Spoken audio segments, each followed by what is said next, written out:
So moving forward to the next slide, we have slide number 5. Okay, so slide number 5 was also put on this presentation as well, because we have a lot of questions or comments related to this process. Okay, so I want to briefly go over the Title VI complaint from the FHWA standpoint, from the local agency standpoint, as well as the Caltrans standpoint.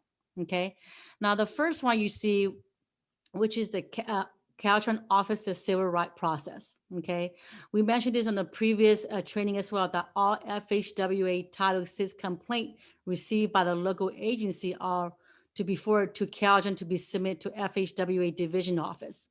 Okay, this is due to a memo that was sent out back in 2008 that all Title VI complaint received by the local public agency, such as yourself, are to be forwarded to Caltrans. Okay, now Caltrans Office of Civil Rights is the point of contact for all FHWA Title VI complaint. So if any individual who believe they have been discriminated against based on race, color, national origin, sex, age, and disability by Caltrans or local agency, they may file a Title VI complaint by completing the form that either your agency will have or Caltrans will have. Either way, the form must be completed to be sent over to Caltrans. Okay, so Caltrans Office of Civil Rights is the point of contact for all FHWA Title VI complaint. Okay, now with the FHWA process, how that works is that once the Title VI complaint is filed with Caltrans, which Caltrans is named as a respondent, it will be forwarded over to the FHWA division office. Now, what I mean by division office, just as with Caltrans, we have 12 different districts, and we're here at Caltrans headquarters. So with FHWA, they also have 50 division offices as well. Their headquarters is in Washington. Okay, so FHWA also have their own division office, just like how Caltrans have their own district office. Okay, so when a local public agency or a Caltrans, when they receive a complaint, they forward that over to the FHWA division office in Sacramento. Okay, so when they forward that, once they receive that, the FHWA in the division office, they will forward that over to Washington, which is FHWA. They also have a Office of Civil Rights there where they do their own investigation as well. Okay, so with FHWA, the division office, they're not allowed to also investigate as well. They get the Title VI complaint, and then they send it over to headquarters where they would do the investigation. So not only does it apply to Caltrans, we're not supposed to investigate our own Title VI complaint. Local agency are not supposed to investigate. And it goes for FHWA as well for the district office. They don't investigate their own as well. They forward all that over to the Federal Highway Administration Office of Civil Rights, which is in Washington. So they're the one that will investigate the Title VI complaint. Okay. Now, how are the FHWA Title VI complaint routed? Because we also often get those questions as well. Okay. So FHWA also want to make sure everybody know that the FHWA division office do not investigate Title VI complaint. Okay. Likewise, such as state DOT, which is Department of Transportation with Caltrans, and also local public agency, that we do not investigate our own complaint filed against us. Okay. Once Federal Highway Administration Office Civil Rights, they are responsible for all determination regarding whether it is accepted, dismissed, or transferred the Title VI complaint to another agency or local agency. Okay, so what that means is that FHWA Office of Civil Rights, which is headquartered, they are responsible for all determination whether they're going to accept or dismiss or transfer the Title VI complaint. Okay, now with that in mind, with the state DOT, with Caltrans as well, local public agency, once you receive the Title VI complaint from the public, you want to make sure you log the complaint. Okay, that is your way of tracking your data. Okay, so once you receive the Title VI complaint, it gets sent over to Caltrans, and the Caltrans sent over to FHWA. So you want to make sure once you get that complaint, you want to make sure you track that. Okay, so when Federal Highway Administration, which is FHWA, Office of Civil Rights, when they decide on whether to accept, dismiss, or transfer, they will notify the complainant. Okay, so the local agency, you guys would get notified as well.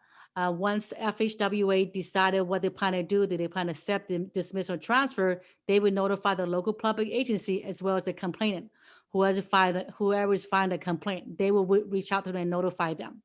There's nothing the local agency will have to do, or Caltrans. So any against a file against Caltrans or with the local agency, we just basically, it's more like a waiting period for us. Once we send over the Title VI complaint to FHWA, it's like waiting period. So we just got to make sure we stay on track of that. You're more than happy to reach out to the complainant, give them a heads up that is in process, is in FHWA doing investigation. It doesn't really have a time frame. Once FHW receive the Title VI complaint, when they plan to notify the complainant, because there's no regulation on that, how long it's going to take. But someone at FHWA headquarters will contact the complainant to give them a heads up that this is what's going on. We had to dismiss your claim because it was an FHWA Title VI related. Whatever the case may be, they will get notified by the FHWA Office of Civil Rights. Okay, so now overall with the Title VI complaint process, one thing to keep in mind is that, I know we mentioned this, I mentioned this often, that the local agency should not be investigate Title VI complaint for any federal highway project. Okay, the requirement, however, is to develop a complaint process. You can develop a complaint process or have a complaint process or procedure, but you do not do the investigation yourself. Okay, you send that over to Caltrans. Okay, and then sometimes Caltrans do assist in facilitating and help with investigation, but the responsibility lies on FHWA Office of Civil Rights. They are responsible for all the determination of the Title VI complaint process. The complaint investigation. Okay, again, Caltrans will assist in that, but we don't do the investigation as well. Okay, now the very last bullet point, we have FTA, which is Title VI complaint process under the Federal Transfer Administration, was FTA. Now with this one, per the FTA, the Title VI complaint ought to be handled at the local level. Okay, so per Federal Transfer Administration, they want the local agency to try to handle that at a local level. If then unable to, if they need additional resources, now this is where you'll reach out to FTA, okay? Or we'll also have a Caltrans FTA Title VI program team here as well. I will go ahead and share those information to you once we move to the next slide. But with the FTA process, they encourage the local public agency to handle that at the local level, okay? If you're unable to or need additional assistance, you can definitely reach out to FTA or even the folks here at Caltrans, which is, I'll go ahead and share that with you on the next slide, okay? We also often get this question as well. It's like, how do we know if it's a FHWA complaint or FTA complaint? So if that's the case, then what you want to do is reach out to Caltrans Office of Civil Rights, okay? So when you click on the very first hyperlink, which say Caltrans Office of Civil Rights, you click on that, there will be a direct contact of who to contact for Title VI complaint, okay? Whether it's FHWA or Title VI. This is only time that, I will encourage you can reach out to us as well. We'll be more than happy to forward that message over to Office of Civil Rights.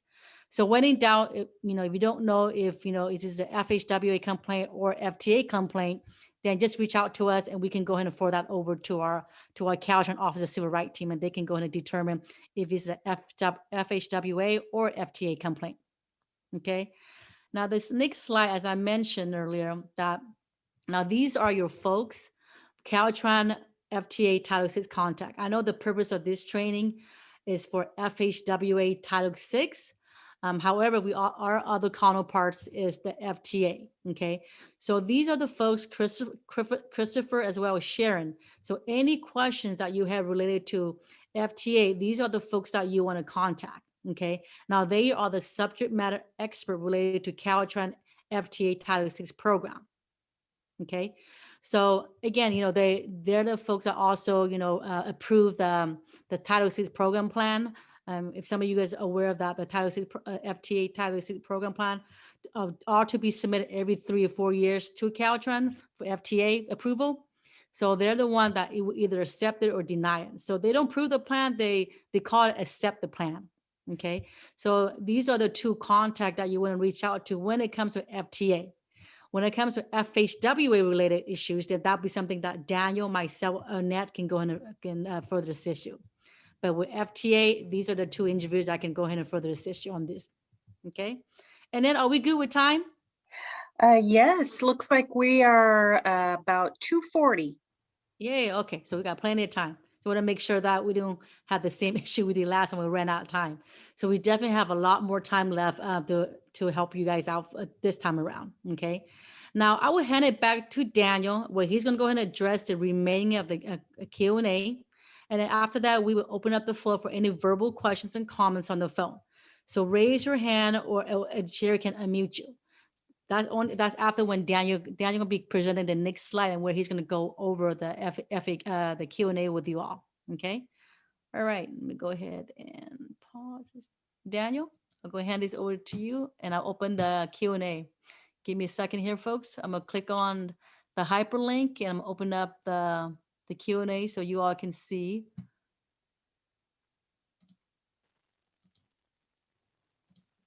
Okay. And then do you see my Q&A? Yes. Okay. I see it. Yes. All right, Daniel, go ahead. Hey, thank you so much, Kathy. So we have the Q&A basically translated and transferred into a document, and we have it posted up onto our Title VI website on the link that Kathy had just clicked on. I'm not going to go through every single question, but there were about 9 or 10 questions that I really did just want to go over and touch base on. I know Kathy may have talked about these, and I just want to go into a little more detail on some of these excellent questions that were provided since we did not get a chance last time to address them. So the first question at the top of page 1, and there were several questions concerning, hey, is there a difference between how Title VI is administered through the Federal Transit Administration, or FTA, the Federal Aviation Administration, or FAA, and the Federal Highway Administration for Title VI, or FHWA rather. And what Caltrans really wants our local agencies and partners to do is to contact Caltrans if you have questions. So again, we have links on the Q&A to redirect you to the FTA website, to our partners in rail and mass transportation, and of course our website here in local assistance and as well through the FAA.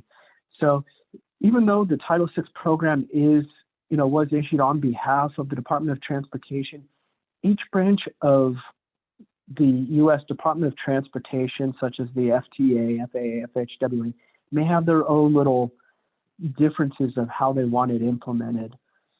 So we really want our local agencies to ask questions of Caltrans and, to research the sites if we're not able,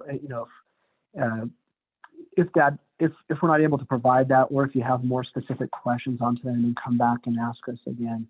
So, we're really here to provide answers to you, and, please contact each individual Caltrans division, such as, rail and mass transportation, local assistance for federal highways, and also reach out to your contacts within the Division of Aeronautics at Caltrans as well if you have federal aviation questions. So the next question that I want to discuss is at the bottom of page 2. And Kathy, can you just kind of scroll down towards page? Oh, very excellent, thank you. And Kathy kind of touched base on the Form 1273, and this is included in local assistance's Exhibit 12G. And again, we just want to make sure that we reinforce that this is only for construction contracts, and it must be included in all contracts from a local agency within their main contractor or prime contractor, and also included in subcontracts. And as well as Kathy had touched base, we eventually do want to have this incorporated into the Exhibit 12G, which lists all of the federal contract requirements. So again, it's a one-stop shop for all of our local partners. and as well as to include it eventually into the Exhibit 10R, which is for consultants. So the 1273 won't be in the consultant federal required template and language, which is the Exhibit 10R, but the 1273 will be included and is currently included into the Exhibit 12G. So, okay, let me go down to the next item I wanted to discuss. And again, Kathy, this is at the top of page 3, and again includes appendices A through E. And we also want to add appendices A through E into the Exhibit 12G, which is the construction requirements, and as well the Exhibit 10R, which is consultant requirements. And we're currently working with our subject matter experts and local assistants to have those appendices added into those exhibits.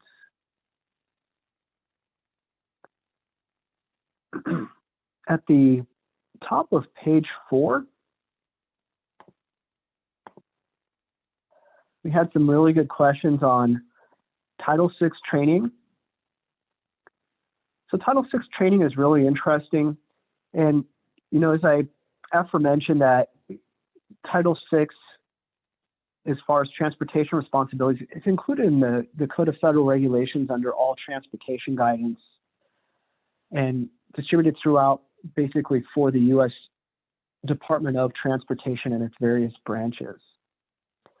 Our interpretation of the Code of Federal Regulations is that it does apply to transportation. And so that therefore it would apply to public works and also civil rights officials who may be responsible for carrying this out. And also as well as the public who are dealing with, the agency employees who are dealing with the public. Specifically, if you have, you know, an intake at your city hall or at your county office, and someone may come in and ask, you know, hey, where do I file a Title VI complaint? You want to make sure that those people are versed on the Title VI training to ensure that they're able to provide the public with all of the Title VI all the Title VI program requirements and a complaint form, and so that they understand what they will need to perform if the public does ask them about, you know, Title VI or ask for documentation or reports to be translated into other languages. So we just want to make sure that, you know, that your agency's staff who deals with the public is aware of what is required through Title VI and can provide that level of customer service to avoid any of the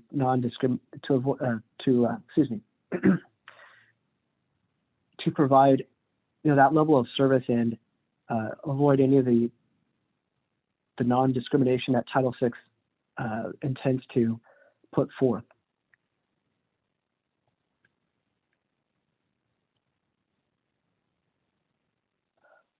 And in the middle of page 4, Kathy made some great points on here in her presentation. So again, just to reiterate, you know, we want local public agencies to contact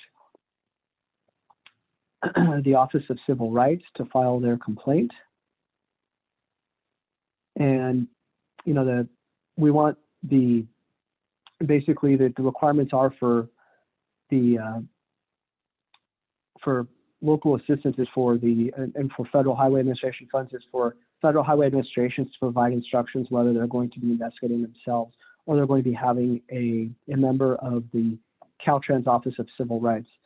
So again, please just make sure that the form, you know, is complete and send it on over to the email and to the address provided, or as well, you may direct the complainant to send the complaint to the Federal Highway Administration themselves. And you know, we do provide that address at the top of page 5, I believe.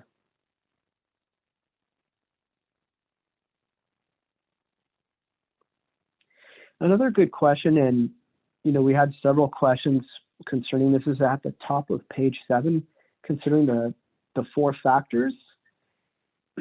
and the four-factor analysis. And yes, the first factor probably is the most important. And the other concern is, what about the other factors?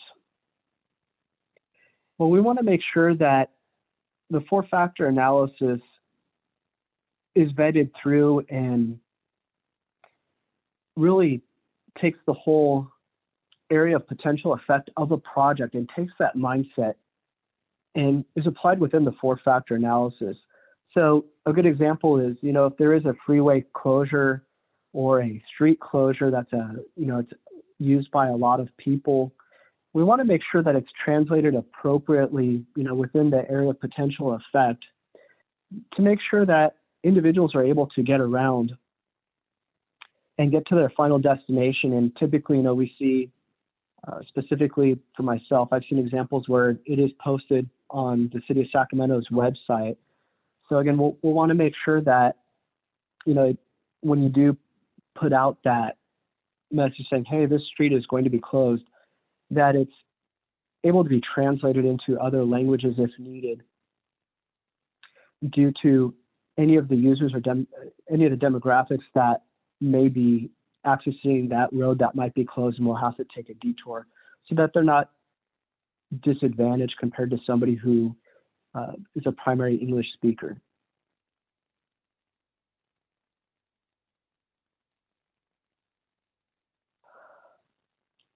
The next question that I wanted to talk about is on page 8 of 9, and concerns the preliminary environmental study, or Exhibit 6A, within the Local Assistance Procedures Manual. And so when the agency completes the preliminary environmental study, questions 23 to 32, we want to be sure that if any of those questions are answered as a yes, that it may trigger Title VI implementation. And, we ask that you consult with your district senior right-of-way agent and your senior environmental planner. After discussing this with our district staff, we've determined that the Exhibit 6A is the biggest risk for Federal Highway Administration funded projects. Meaning, if there is the potential for a land or a right-of-way take, at that point, the right-of-way agent, the senior right-of-way agent, will need to work with the agency, and the agency will need to make sure that anybody who may be adversely affected by it, is provided with translations, is notified of it, because after the preliminary engineering phase, or after the environmental studies are done, it's already too late. Meaning, the next step is to go into a city hall or a board meeting, and the land take would be negotiated. So we want to make sure that we catch it before that happens, and that the demographic or the personnel who may be potentially discriminated, does have the ability to participate in those decisions and won't be adversely affected.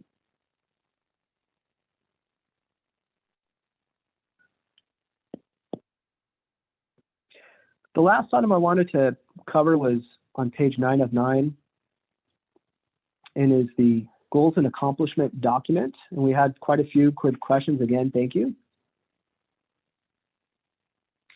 And what we really wanted to talk about here is the goals and accomplishment document. It does apply to agencies, independent of what type of funding. So if you receive Federal Transit Administration, funding, then yes, you're still going to have to complete the goals and accomplishment report. And, we want to make sure that your goals and accomplishment report includes items that may be deficient that you'll want to work on next year, and also those accomplishments where you've improved on those deficiencies, I think that's great to have, and to make sure that you notify at a minimum, your head of your transportation department or your head of public works. And that's all I needed to really cover here. Again, please go to our website to see the full question and answer fact sheet here. I'm going to turn things back over to Kathy. All right, thank you, Daniel. So as Daniel mentioned earlier, the FAQ, the Q&A is available on our Title VI website. So I also provided the link right below the Q&A guide. It's right below that. So the local agency FHWA Title VI training. So when you click on that link, it's going to bring you directly to what we call Title VI training. So in that Title VI training website, you'll see the Q&A. You're also going to see the presentation for today's webinar. And you're also going to see the first part 1 webinar as well. So we put all 3 documentation listed on our website. So in the future, we do plan to, we're also still in a process to post on the recorded webinar for the first one. But right now we're facing some technical issues. So we're hoping to get that posted on the website in the next couple of weeks, and as well as this webinar as well. So we do plan to post this on our Title VI website. So hopefully, again, I apologize for the inconvenience. Hopefully in the next couple of weeks, we should be able to get those recorded webinar posted on a website. And then you guys can, you all can see, use that as either part of your training with your staff, or you can just use it as, just kind of like a future reference for Title VI. Okay. All right. So the next slide. All right. So I just want to go ahead and thank you everyone for participating in today's Title VI additional follow-up part 2. Again, I just want to go ahead and thank you all who have submitted the Title VI webinar survey, because that really do help us in how we schedule for our upcoming training. Okay, so your feedback is very important to us. So Sherry will go ahead and put the link to the variation link into the chat box. So you can go ahead and click on that. It's going to take you to the survey. So please, if you can, complete that survey and send it back to Sherry, and then we can go ahead and look over that and see what kind of training opportunity that we can offer for you all. Okay. Now the Title VI, we mentioned this already. Title VI today will be recorded, so that will be sent over. Hopefully, we could get that posted in the next couple of weeks. Okay. Now, please be sure to subscribe to the Caltrans Local Assistant blog email list. Okay. The reason why I want to encourage everyone to sign up for this blog for Caltrans Division of Local Assistant, because you will receive updates, newsletter regarding any federal aid process, and even our upcoming training. And we do have one coming up. If anybody's in civil rights for ADA, which is the American Disability Act, we do have one coming up April the 27th. Okay. We have what we call the Local Agency Guide to Implement Section 504, which is Title II and ADA program. So we do have that coming up next month, April the 27th. We do plan to send that out the next couple of weeks, where you can go ahead and register for that training as well. And this training will be exactly how it is with the same platform like Zoom, and it'll be no cost for you all. So definitely want to go and register as soon as possible, and then we can go and see how many attendees will be participate in this webinar. Okay. As of now, that's all I have, and thank you everybody for participating in today's webinar.